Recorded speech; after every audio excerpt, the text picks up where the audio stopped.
Welcome to Blackbird.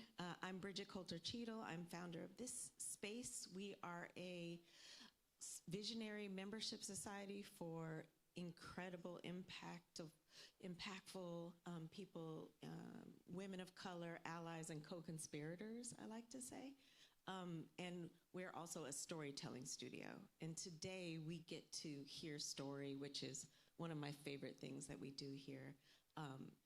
I am honored to be here today, and thank you for taking time to come out and be part of this conversation. Beauty, justice, the effects on Black women and cosmetics, and all of these different modalities that are happening in the world that we now have data around and conversations around. I am going to, in one moment, introduce your host, but I wanted to thank my team. Thank you all for coming out and being part of these conversations, the work you do in this world, and also ground us in the time we're in. And when we sit and we gather in these moments, we know that collectively we are empowered to do the things that we need to do, that we are strengthened. And so these conversations that happen aren't just conversations, they're sparks and seeds that plant and grow the world that we believe in. So thank you for being here. I will turn it over to our host. Thank you. I'm very excited. One of our members is hosting, who's part of the, she'll shorter share, part of the writing of the Crown Act. There's just really great conversations happening. So without further ado, I'll turn it over to Janet Noodleman. Thank you, Bridget. Hi, everyone. My name is Janet Noodleman. I'm with an organization called Breast Cancer Prevention Partners, and we're your hosts today with our campaign for safe cosmetics, which has been around for now 22 years.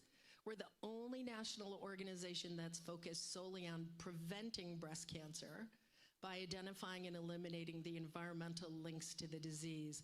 So we're all about getting chemicals linked to breast cancer out of beauty and personal care products, other consumer products, workplaces, and our environment. So I couldn't be more happy to welcome you today. I want to thank the beautiful Blackbird House for hosting us. And I'm not going to introduce you to the panelists, but I will introduce you to someone who doesn't need any introduction, LA Supervisor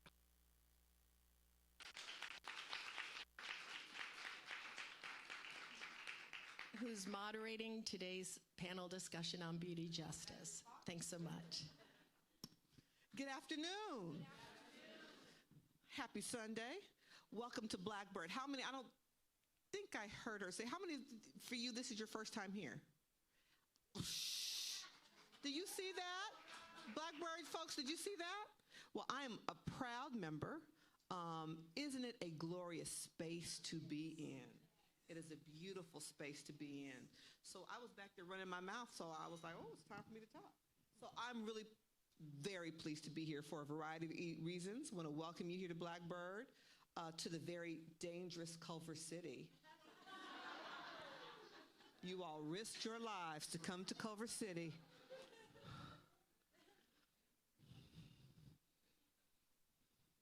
Pray for me. Let me recenter. Thank you for coming to glorious Culver City, where wonderful spaces like Blackbird exist. I'm Holly Mitchell. I have the pleasure of serving in the Los Angeles County Board of Supervisors, coming off of over a decade in the California legislature, and before that, working with people here in the room in various women's health organizations, from the California Black Women's Health Project to California Women Lead to a variety of women's health advocacy organizations, which is really where I kind of cut my teeth in policymaking and led to where I am today. Here we are 2 days in a row. Really glad to be here, and glad that you are here to learn more about the California Beauty Justice Public Education and Advertising Campaign called GTFO. I just love the acronym, but it may not be what you think it is. Is get the formaldehyde out of here. Get the formaldehyde out of here. And it's organized by Breast Cancer Prevention Partners Campaign for Safe Cosmetics, organization that I do have history working with when I was in the California legislature, and funded by the Rose Foundation for Communities and the Environment. Why is this an important conversation? It's an important conversation because of what we don't know. Cosmetic companies, whether you knew it or not, aren't required to prove that their products are safe before selling them. It's not an area that the FDA has focused on historically. And frankly, this failure disproportionately impacts Black women. Why? Black women are one of the beauty industry's most sought after and profitable demographics. We use more personal care products per capita than any other demographic. Did you know that? We spend $7.5 billion a year on beauty and 9 times more on hair products than the average consumer. Yet the products marketed most aggressively to us are often those that are most hazardous. So if you know if something is put on your scalp that burns you to the point of tears and breaking your skin, you know that's a situation. So we know the toxicity of hair relaxers and straighteners and dyes, skin lighteners, deodorants, many intimate care products that continue to put our bodies on the front line of chemical exposure. So today is about information, and it's about power. Knowledge is power. It's about demanding better, and it's about reclaiming beauty as something that nature can support but doesn't necessarily harm us. You know, I came to this issue not only as a Black woman policymaker, as the author of the Crown Act, having worked with a number of organizations to really look at the beauty industry, to look at the nail industry, to really just recognize what we don't know can harm us, and looking at it from a public policy perspective to try to make sure that we have information to make decisions that are best for us. So with that, we have a really amazing panel, and I'm really excited to introduce you to all of them.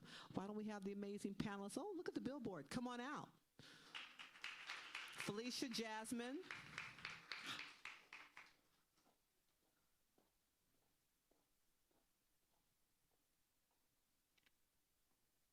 Hona. Everybody come on out. Beautiful. Give them a big round of applause. I'm going to introduce you guys one at a time. We'll go through the questions one at a time. Then we'll have some back and forth, some questions that I'll tee up, and then going to open it up to both the public and our online presence. We've got a beautiful group here for those who are joining us online here at Blackbird in Culver City. Someone can tell me, I don't know how many gazillions are joining us online, but I'm sure it's a whole bunch of people, and I'm just glad to be here and a part of it. We're going to start with Dr. Jasmine McDonald. This sounds to me like it's going in and out. Is that true? So tell me what I should do, someone with the sound. I don't think I'm hitting the button. If it's not bothering anybody else, I'll just keep talking. Is it better now? Okay, beautiful. We're going to start with Dr. Jasmine McDonald. Dr. McDonald is a tenured associate professor of epidemiology at Columbia University's Mailman School of Public Health. Get ready, and a molecular epidemiologist. You got it. Whose research, teaching, and service focus on cancer disparities and breast cancer prevention across the life course. Dr. McDonald serves on the board of Breast Cancer Prevention Partners and brings an intergenerational ethic of learning, service, and justice to all facets of her work. I'm so glad you're here. Thank you for being here. Happy to be here. Beautiful. So we're going to get started with you. I'm hoping you can provide us with an understanding of the scientific evidence linking unsafe chemicals in the beauty and personal care products market to Black women. When we talked about the Crown Act, frankly, in the legislature, and as the only Black woman in the state Senate in California at that time with locks, trying to field questions from my colleagues who were learning about relaxers and chemicals and the potential harm. There were lots of questions, and some of them actually attempted to challenge the research about the safety. So I'm so glad you were here.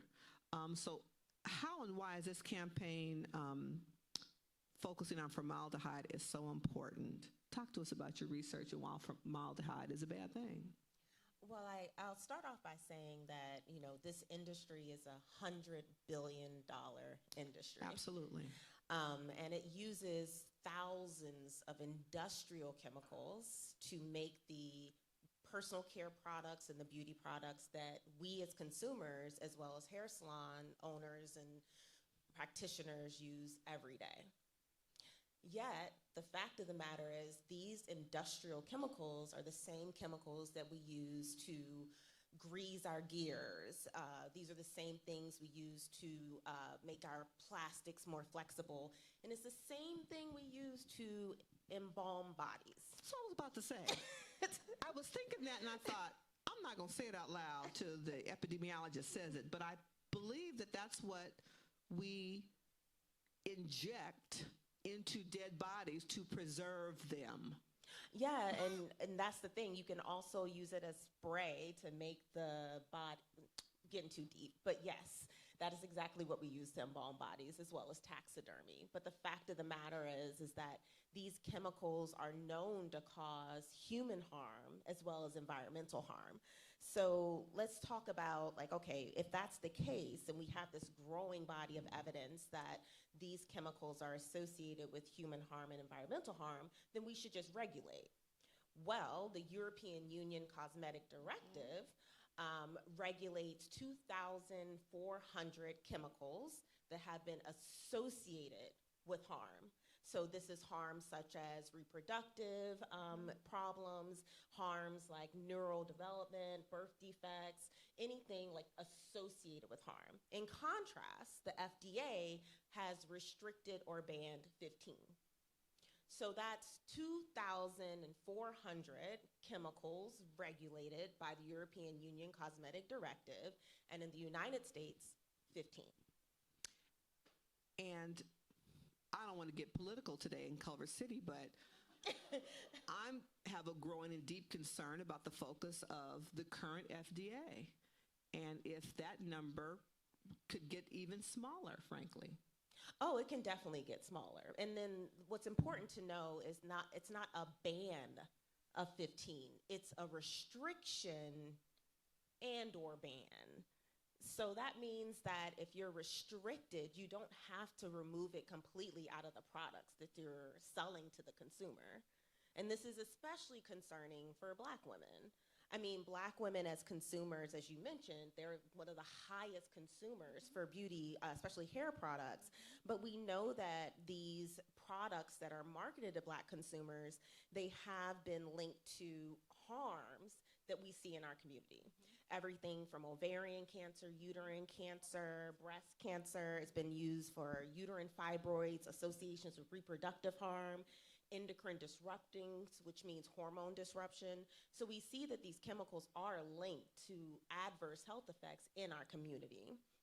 And this is not just something that, we kind of throw this out as something that's not important, because we have also seen that with these harms comes the health disparities that we see in our Black community. Mm-hmm. We know that Black women have the highest mortality for breast cancer than any racial or ethnic group in this country, and it's 42% higher than white women.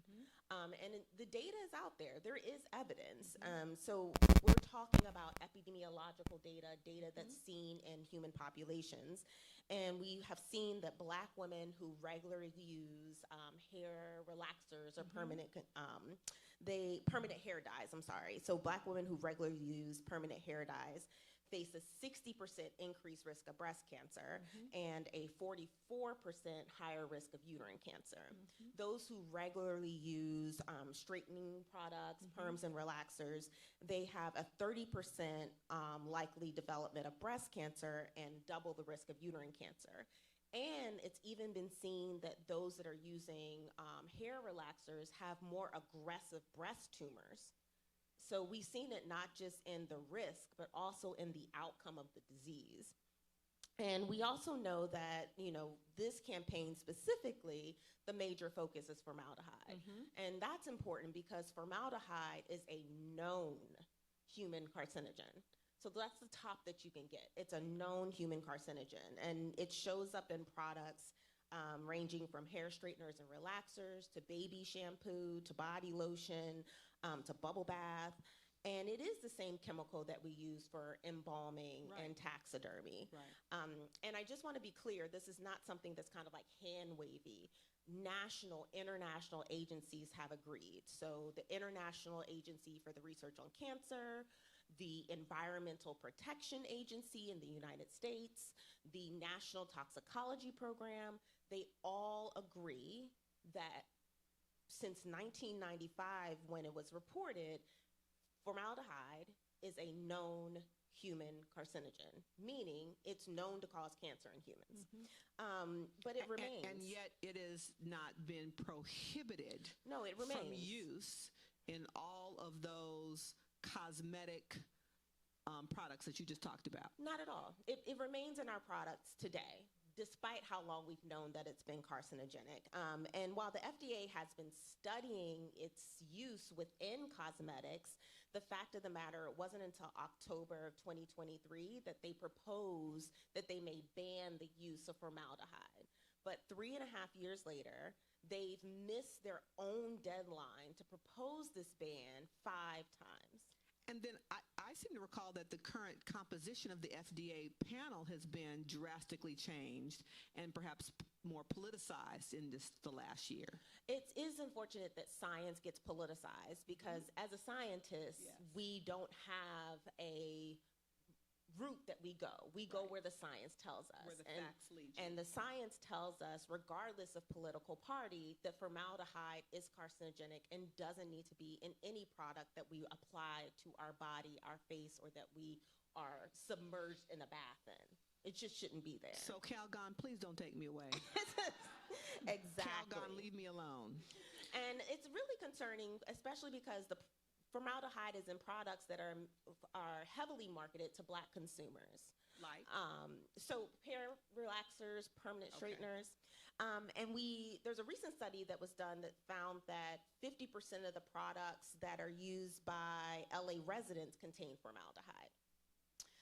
So let's talk about the formaldehyde, though, is just kind of like the little pea in the mattress, because there's so much more. It's just the tip of the iceberg. There's so many chemicals that we are concerned about.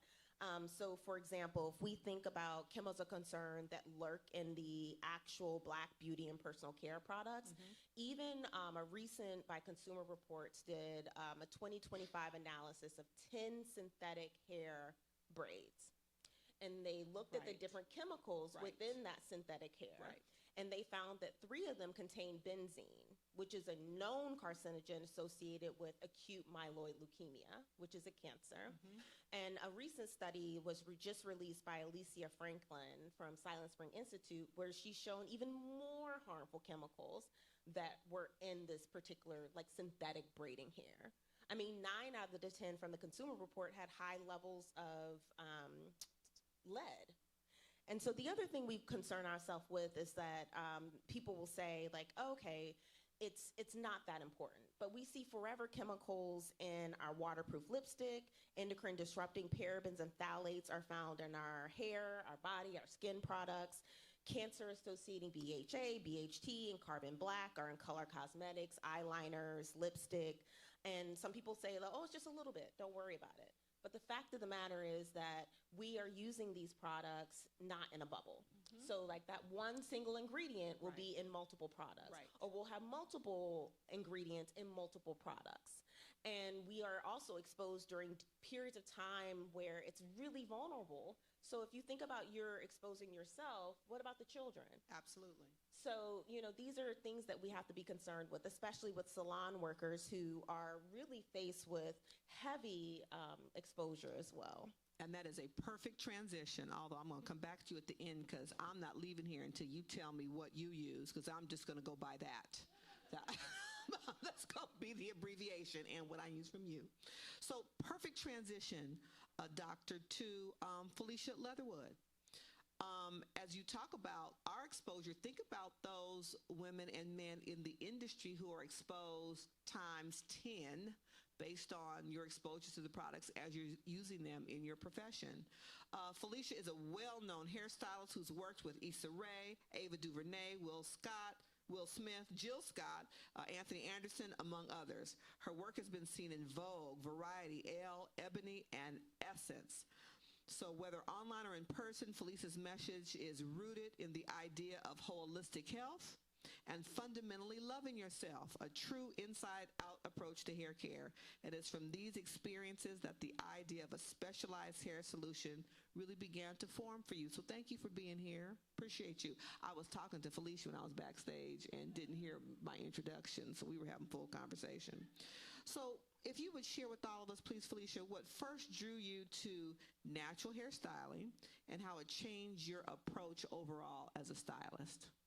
So this whole everything we're talking about is perfect because everyone was wearing relaxers when I was a kid. Everybody had a relaxer, and somehow it was based on your financial ability to have one. Like, if you couldn't get one, that means you couldn't afford it. Your parents couldn't afford it, so then you go to school all depressed, couldn't afford the relaxer.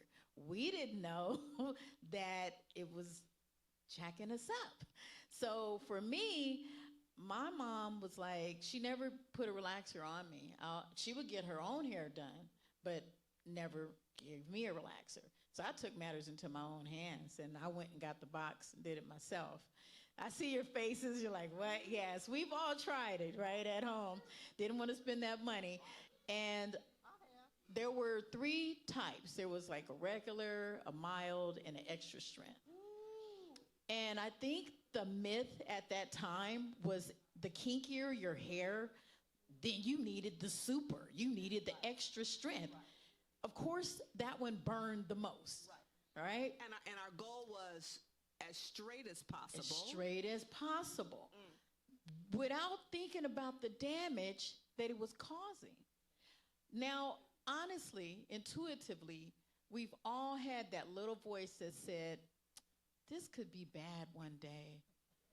But you know what? I'm looking good right now, so. And that was the whole thing when I was in high school. It was like, I'm going to do this. But my scalp bubbled. It burned. It was like the most excruciating, blisters. And it was just terrible. And people were like, well, that's because you scratched or you didn't use this, the Vaseline before, base your scalp up with it and all this stuff. You didn't prepare right. So I said, okay, my fault. I went back. Tried to do it again, didn't scratch it for 24 hours, put on the base, everything still bubbled, burned. Boy, I had scabs. It was horrible. And I said, I don't think it's worth it. I don't know that this is worth it for me. So I dove into natural hair, braids. I learned how to braid and taught myself that and did all kinds of hairstyles. And ultimately, I definitely had a feeling about the girls who had the long straight hair. And you kind of feel left out when you can't do it. But you don't know that there's a blessing in that later. But at that time, I felt like, wow, I can't do that, what they're doing. So maybe I don't belong in that crowd. I need to go over here with the Hotep folks, you know? And so I really just owned braids and owned natural hair. And every time I saw a hairstyle that was done with straight hair, I said, I could do this with natural hair. I could create this with my own texture or a hair that's curly and make it be beautiful. And so that turned into what my business became, was loving yourself. Not just the outside, but the inside. Because every time a woman sat in my chair, they had a story. Yes. And every story started with relaxer. Yes. It started with mistrust. It started with abuse. It started with us being viewed as strong enough to handle the roughest things that would come at us, including hair straighteners. So, but let me say this, Felicia, because the stories I heard around the Crown Act was the stories we also heard from our employers and school-based policies was that we were not okay with our natural hair. And that straight hair was professional. And straight hair met the school-based clothing policy. And that straight hair helped you either get the job or certainly if you wanted to promote. So if someone, when they came to your chair and they told you, I know I let you braid my hair because I was going to the family reunion, which we've all done for family reunions in the South. But I go back to work Monday. So how would you support your client base when that was the reality we were facing in the workplace? So the difference between what you're saying and me, my grandma raised me to dress a certain way and look a certain way. When you're at work or in front of the white folks, you got to make sure you're presentable. But for whatever reason, I never applied it to my hair. So I got a lot of corporate jobs without even thinking that it was my hair stopping me in any way. If anything, I would think about my skin color first and not my hair. I don't know. So I was kind of ignorant to it. And my resume was very good. So I got these jobs with braids in my hair. I noticed a difference with men in dating. They wanted straight, long hair, relaxed hair, wavy hair, or hair they can run their fingers through. And I didn't have that. So it hit me more dating than work. So then I chose to make my money and just be single. That part. But definitely, you know, the Crown Act has really opened a lot of our eyes to see the injustice around the world, not just here in this state or this city, but everywhere from here to Europe. Absolutely. It's like our hair is like a really big deal, and it has to be assimilated to look like everyone else's, and there's no way. We come from so many different tribes. There's no way we all have the same hair. And so I think the myth about us is, oh, you're brown or you're black, your hair is all thick and kinky and dry. And that's not true. You all need straight hair. No, it's not true. And that's what I found out as a hairstylist. And so when women would sit in my chair, they often had right in the middle this thin area that just wouldn't grow. It kept breaking off and falling out, and they had the hardest time. And then transitioning to textured hair away from straightening was really rough, not only on the hair, but the mindset. Oh, yes. The mind had the hardest time, even more than the hair, making the transition. And so I had to work with women, not just in styling their hair and giving them good products, but on the mindset. Like you were saying, them going to work and having to see everyone and they go, oh my God, your hair is different. And making a whole big deal out of it all day when they're just like, leave me alone. I'm trying to do this thing, but I do good work. Let's focus on my work and not my hair. And that's all we ever want is like, let's not focus on all of this. Let's focus on the character of the person and the job that they're doing. And so that was my work as a hairstylist, is to focus that. Also, though, as a hairstylist, I stopped doing relaxers because I used to do them, but they always made me super nervous. Wow. Because I never knew when the person was going to lose their hair and if it was because I did something or the relaxer did something. So I said, I don't want to do relaxers anymore. It's too iffy. And I don't feel like I'm making the woman beautiful. I would literally go to bed at night and worry what was going to happen the next couple of weeks with this woman having this relaxer on her hair. So my nerves were bad about it. And I would go in the store and buy the relaxer and hide it. I didn't want anybody seeing me buying that box. It was there. So, you know, and then like you were talking about with the braiding hair, because I was a braider first. And back in the day, once you finished the end of the braid, you would set it on fire. You would light it to seal the ends. And you would literally inhale all the toxins coming off of lighting that hair. And it smelled horrible. It smelled horrible. And we were just braiding all day with that smell. hair just on fire, fumes going up our nose just constantly. So there are a lot of chemicals, not just on the client, but that we're standing over. Yeah. It's hitting us